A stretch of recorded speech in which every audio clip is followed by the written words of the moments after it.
It's New Brew Thursday. Woo! Yeah! And we're here at I'm new and I'm learning. we're here at the Packinghouse Brewing Company Thanks for being here, in guys. Riverside, Appreciate California, with Don McAllister, the brewer here at Packinghouse. It's a one-man production team. There's no one else involved in this business at all. No. I do have two partners and all that. I mean, there's no way I could have this endeavor my entire self, plus have a regular day job. But I am the brewer. And I mean, you're not making millions brewing beer already? No. Come on, you've been open for what, 8 weeks now? Slacker. Yeah, exactly. No, sadly, money is still. We're hemorrhaging cash still. Yeah, that's typical. So, Packinghouse. Why do you call it Packinghouse Brewery? Well, we were really looking for something that kind of went back to the history and the heritage of Riverside, and of course, like one of the number one things with Riverside is the whole citrus industry. Yep. And the parent navel orange tree sits here in Riverside, and we even actually looked at an old orange packing house to actually start the brewery in. And which would be so that's cool. That's what they call citrus. What? Factories? They call them packing well, houses? what they have. I honestly don't know. So I'm like, yeah, well, why does this have anything to do with citrus? The late 1800s, early 1900s, they had people that picked the citrus, oranges, lemons, and all that, and then where they packed them, they put them in their crates. It's just like a big open kind of warehouse. It's a very literal name. Yeah, it's a packing and house. it is a packing house where they would pack the citrus into crates. And put them on the back of trucks, and they just went to wherever they were going. Right. And now you pack good beer into growlers and kegs. Absolutely. So right on. Yeah, so that would have been a cool thing to have the brewery inside the actual packing. Yeah, but I mean, when we went through and we looked at, it was like, I mean, there's literally holes in the roof and the walls, and we're like, oh. Wow, nobody's touched this place since like 1910. There were still old migrant workers living in the back corner. Yeah. Yeah. So maybe if we were doing some like open fermentation or something like that, where we could, where you want cats running through the brewery, or other miscreant rodents or something, vermin. So how is Riverside? Because you're one of the few breweries in Riverside now. There's IE Brew is in Riverside, and you guys and there's no Crash with a K, but nobody's ever. I've never heard of them before. Yeah. Well, I feel like I'm pretty tied into the community as well, and it's like I've never heard of this brewery before. So. Well, we were at the local liquor store, La Bodega, and there's like these bottles of Crash Brewing with the K. Oh, they have them there. They have them there. There's two different kinds of beers, if I'm not mistaken, and I didn't know that. And it says Riverside, California, and I'm pretty sure like you can look them up, and they're like located, in a warehouse building, but it's all closed up. You can't call them, you can't talk to them, but there's beer on the shelf. That's interesting. At the liquor store, yeah. Maybe it's the whole like velvet rope, inaccessible club in LA that makes it like everybody, I've got to try this now. Because now all of a sudden I'm thinking like I want to try it. Like I never saw I want to try this mystery brew. So, but how has Riverside kind of taken to the idea of you guys being here? And it's the reception has been pretty amazing. We've had nothing but great comments about the beer. We've had a couple of pint nights, like over close to like 100 people here. Yeah, we were here last night, and there was quite a few ton of people. It was a packed house. Pun intended. I was pleasantly surprised. I was like, sweet, there's a lot of people. Yeah, here. I mean, and these are people. I mean, right now it's just been strictly word of mouth. We pretty much spent any money and a lot of money that we didn't have just getting up and running, and so now it's just like Facebook, Twitter, Untapped, and things like that. Just using the social networks, word of mouth, and just letting people know. And it's pretty amazing how well social media works. I mean, because I heard about you guys probably about a month ago over Twitter, and it was the constant like, hey, have you guys gone over there? Have you gone over there? You got to check them out. They have great beer. They have great beer. And I was, it's like you're busy, you're doing your things, whatever. Finally got over here, and I'm like, man, this is awesome. Like you guys. Every beer I tried off your list was phenomenal. And the location, it's a brand new complex. We're in a brand new building. Nice and quiet over here. Yeah, we're not going to get any neighbors. Yeah, we're got a pretty good view. The airport, so nobody's going to be over there and all that. Yeah, it's really nice. And generally, when a brewery is this young, the beers aren't quite dialed in yet. They're and you kind of got to give them a pass because it's they're brand new, and it's like you got to let them kind of get their feel and groove on.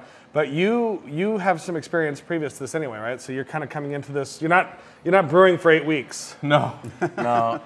I have been brewing for about 16 years, right? And like a lot of brewers, it was strictly homebrew, and you know, like fashioning things, you know, right there on the kitchen stove and all that, and fermenting stuff, you know, like just sticking it in the bathtub, you know, in case you get like over fermentation, you know, you blow an airlock and. Hey, it's a lot easier to clean up in the bathtub than it is in the closet, you know. Yep. But the same is true about murdering people. Okay. I've got zero experience with that. But you know, I mean, one of the things, you know, that I can't even begin to count like the number of beers that you know, but probably on average, you know, I would make in the neighborhood of about 50 to 60 gallons of beer annually. Oh, wow. And, you know, which is an enormous amount of beer, you know. It's about a barrel, it's a full barrel of beer every year. Yeah. So, and I just got to the point, you know, like our Riley's Irish Red, you know, I haven't changed that recipe in about 14 years. And unfortunately, it's not a matter of, you know, like extrapolating from like 10, 15 gallons, you know, making it home to going to brewing on our 5-barrel system. But you know, that's what brewing software is for. You know, you kind of work. And I was pleasantly surprised that, you know, for most of my beers that I hit the taste on pretty spot on. I've had like some color issues or, you know, things like that. So I've had to dial like the Riley's the color back because it was probably as far as the color, it was technically more of a brown. Right. Right. Yeah. So I've, you know, pulled back. You know. But to have a problem like that, I mean... Yeah, I mean, nobody else knows. Nobody else knows, but I mean, for like me, I'm like, oh, yeah, that's, you know, you look at it. Oh, of course, but to have the taste like pretty close to what you want it to be, that's ultimately one of the most important things, you know, that you want to achieve. So that's... Well, I'm going to throw it out there. We're not drinking beer. Yeah. So so far, what's wrong with that? This picture is off. So what are we going to be drinking today? We're going to be drinking the Packinghouse Cream Stout. So good. Perfect. There you go, Steve. Except it's not full, but... Well, I don't know. Just teasing you. Just teasing you. I don't know how far this will go. I guess it'll pour. It's a half gallon, so it'll give us... I'm underestimating at that amount, we'll each have 2 glasses out of that one. But we got a backup growler. Right on. Plus, you know, the taps. Plus there's taps. Exactly. I think one of these is just full of it, too. So, you know, we'll just open the spigot and start going at it. That's right. One for the we'll just wheeze the juice, right? Exactly. Wheezing the juice. Can we get a cheers? Absolutely. Sláinte. Sláinte. Prost. Oh, yeah, that's good. Really is. It's my favorite beer, I think, that you guys make. What's the ABV on this? The ABV on this is 5.4%. Okay, so very sessionable. Yeah. It's very easy to... I like stouts that are at that level because they are just really easy to drink. You get a whole bunch of flavor without it being overbearing. Doesn't leave your mouth sickly, sticky, sweet kind of thing. One thing that I kind of dislike about bigger stouts is that they're so good. You want to keep drinking them, but you can't. Right. You know, because it's like you get to a point where it's like you're screwing yourself over at that point. So it's really nice that it's at that sessionable level where you can enjoy multiple pints if you want. Yeah, you go the whole growler. So this is brewed with lactose then? Yeah, it's you know, it's a traditional. I started out with a traditional kind of dry stout recipe, and then you know, adding maltodextrin to give it a little more body. But then I also added the lactose, the milk sugar, to give it, you know, the creaminess and add a little bit of the sweetness on it. So right on. Yeah. We're pairing this today with some chocolates and stuff. Yeah. Which also has some sort of connection and reference to Packinghouse, right? Yeah, somewhat. One of my partners, Tim, his aunt and uncle own a confectionery. I don't know if it's confectionery. McCall's Confections. They make candy, absolutely. So they have like a lot of different style toffees, like milk chocolate, dark chocolate. They even have kind of a spicy one, a white chocolate. Yeah, this one that's in the pepper dish. I thought it was in the pepper dish for like just to be fun. Just but for it's decoration. actually But spicy. Pass me a white chocolate one, would you there, John? Here you go. Thank you, sir. Want one? I could go for the dark chocolate. I think the dark chocolate goes very nicely with the cream stout. Really good. Really good. So it's craft beer and craft candy. This has some coconut on it. Is that right? The white chocolate has coconut on it? Oh, yeah. That works really well with this, too. Yeah? Oh, yeah. I get some nuttiness with the dark chocolate in the beer. Now, Really good. I know that when we come, you break out the best of the best, but is this available for anybody that comes into the brewery that wants to try it? The, excuse me, the candy or? No, I know the beer is. I mean, hi, I know you can't drink our beer. Oh, wait. No. Want some candy before you leave? I think we did talk to the McCalls, and that we do have some of the candy that is definitely available here. So. One good Master Pairings deserves another, so we're going to send you off to Bill's kitchen where he's waiting with probably one of us, which is awkward since we're not there right now. But yeah, maybe you'll see like something, maybe you won't. Yeah, who knows? So go enjoy the Master Pairings.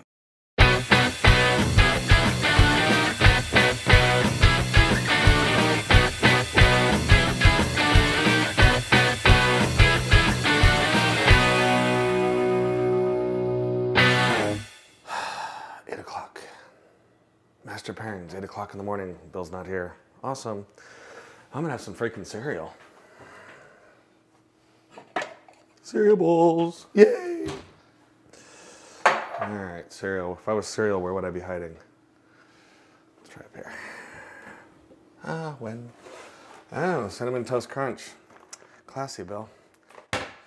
All right, and I need some milk. Milk when for growing bones. Hey, Steven, I didn't see you come in. What do you got there? Hey, dude. Yeah, I thought I'd have some cereal before we started. You want some? I do, but not with that. Dude, that's milk. And by the way, Do you have like soy milk? Do you that's have lactose Patrick's. intolerant? No, this is Patrick's cereal, just Oh. so everybody knows. Hi, everybody. Welcome to another Master Pairings with me, Dr. Bill, and Steven Johnson. We're starting. All right. You know, Cinnamon. this is Patrick's. I do have kashi with flaxseed oil up there. You know, Oh, well, I don't know. I just that's grabbed what the I do. box. But yeah, So no- milk. no milk? Milk is unnatural. Did you not understand that? I know all the dairy farmers in Wisconsin are shooting me an evil stare right now, but yeah, we're the only species that uses milk beyond the nurturing time that infants are supposed to consume this. Oh. Now, I'm all for milk in dairy products such as sour cream, cream cheese, and all the delectable cheeses we love. Right. But to actually drink milk, that's just almost offensive. It's just wrong. It's what you do before you get teeth, or right. maybe after you lose all your teeth for nourishment. So I've got something better. Maybe you lose all your teeth because you don't drink any milk. No, there's calcium, enough calcium and other things. This is better. All right, we're gonna put beer on cereal. Well, okay, let's look at it. I've never felt more like a frat boy in my life. Milk is a dairy product. Mm-hmm. What is beer made out of? Cereal. Exactly. All right.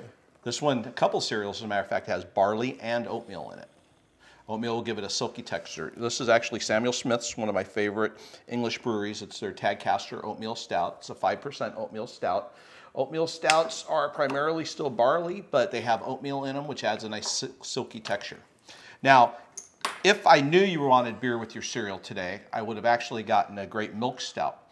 Milk stout's even better because it has lactose added to it. Right. And so the creaminess of that will play really well with the Cinnamon Toast Crunch.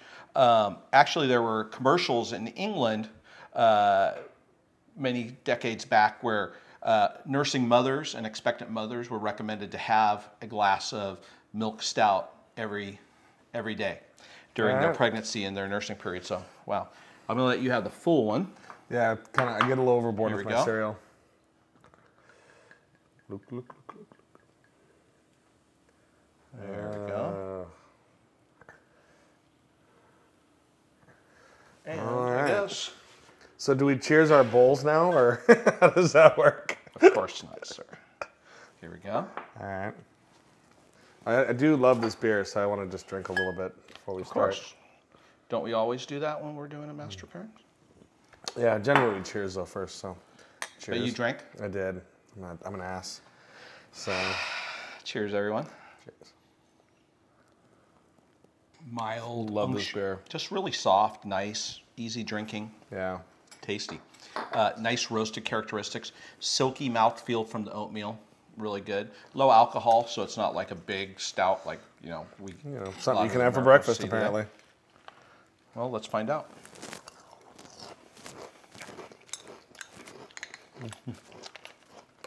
It's really good.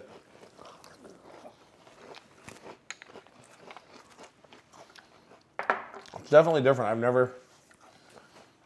The chocolatiness comes out. The oatmeal plays really well with the cinnamon. Cinnamon adds a little bit of spicy heat to it, actually, which comes a little more into play. bitterness, too. And you get... Now, you wouldn't want to do this with an IPA. That'd be really bitter. Right. But a nice stout like this would go really well. You can probably do this also with a Hefeweizen, for example. Get the bananas and cloves. Do that with your Frosted Flakes in the morning. The carbonation really does some interesting things. With it. Carbonation is the only thing that's at all, it's not even abnormal, but there's carbonation in your cereal all of a sudden. Right, so that is different. It's like, oh. That is different. But it's a soft, gentle, beaded carbonation. It's not like, you wouldn't want to do this with one of the champagne beers like Miller, where it's just like pop, pop, fizz, fizz kind of thing. But unless you're doing like Rice Krispies, that could be an interesting little... It's great. This kind of beer is perfect for a lot of things. Not only could you match it with oatmeal, or oatmeal cookies, those are no-brainers, but because of the roasty characteristics of this and the lower alcohol, this plays perfect with all kinds of grilled meats, just like a brown ale or a dunkel or different things like that. So it definitely works really well. And oatmeal stouts are just classic, and I think they're really underappreciated, and we don't see very many of them today. There's very few people that brew with oatmeal nowadays. Everybody brewed with barley. Originally, you know why they brewed with barley? No. Why did barley become the #1 brewing grain in the world? Because it was plentiful and cheap? Kind of. Now we take things for granted. You could just stumble into my house at 8 o'clock, grab some Cinnamon Toast Crunch, and have yourself a bowl of cereal. Right. A lot of times people didn't have food, and they still today around the world don't have food as plentiful as we're lucky enough to have it here. So back in the day, the grains that were better to make bread with were rye and wheat.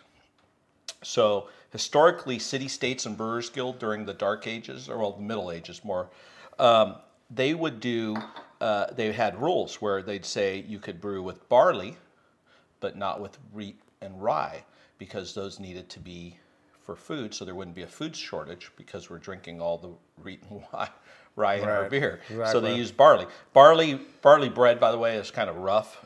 Barley is not perfect for that, so I think it works kind of along that lines. But I don't know, it's a pretty good breakfast, I think. Yeah, this was a lot better than I thought it was going to be. So I think I might probably try this in the future. That's good. Anyways, thanks for coming over and waking me up, Stephen. Cheers. Cheers. Cheers, everyone. Boom. So, beer on cereal. That happened. It's very interesting. It's recommended, I think. I felt dirty. Seriously, I think I've crossed over from social drinker to raging alcoholic. But I think after we did that shoot, we decided that it would be better with like a chocolatey cereal. Maybe this. Yeah, well, like a cream stout. A different cereal. Yeah, a different cereal, like a chocolatey, like Cocoa Pebbles, Cocoa Puffs. Yeah, definitely would have been amazing. I think the cinnamon threw it off for me a little bit. Yeah. So I think a more viscous beer would have been better in the Cinnamon Toast Crunch. Yeah, I mean, but the pairing was amazing. Like the concept. Yeah. We haven't brewed it yet, but the name of my porter is Viscous Porter. Nice. Nice. Sounds good. So Cinnamon Toast Crunch and Viscous Porter.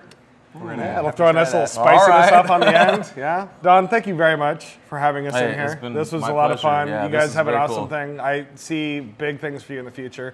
Are you planning to do any GABF or? Yeah, most definitely. We're hopefully putting forward the Riley's Irish Red and maybe the Heritage Pale Ale. Okay. Get that going to GABF. Will you guys have a booth there? Or are you going to try to serve your beers?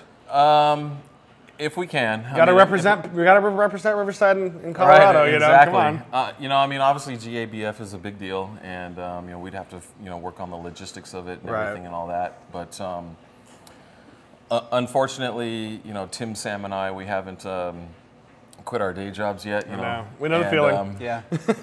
Which, you know, it adds up. Obviously, all three of us would love to do that, and, you know, and just focus, you know, on making, you know, good craft beer for Riverside and, you know, the greater Inland Empire and all that. But, you know, that's something, you know, that we'll sit down and talk about. You have plenty of time. Yeah. Well, you know, it's tough when you pretty soon. I mean, September already, 2011 will be upon us, you know, sooner than you think, and, you know, it's like, where does the time go? And yeah, true. Well, and even when your day job's not that stressful, when you start juggling your day job with a full-time hobby project, you know, it's like everything just gets, it's like you're so disconnected from life at that point, you know, you're just like, whoa, what's going on? So. Yeah, I mean, my wife has been, you know, I would say all our wives have been, you know, like wonderful in obviously, you know, allowing us to spend all the extra time that it requires to be here and, you know, get this venture up off the ground. You know, I mean, my days, you know, I work 10-hour shifts Monday through Thursday for the county, and,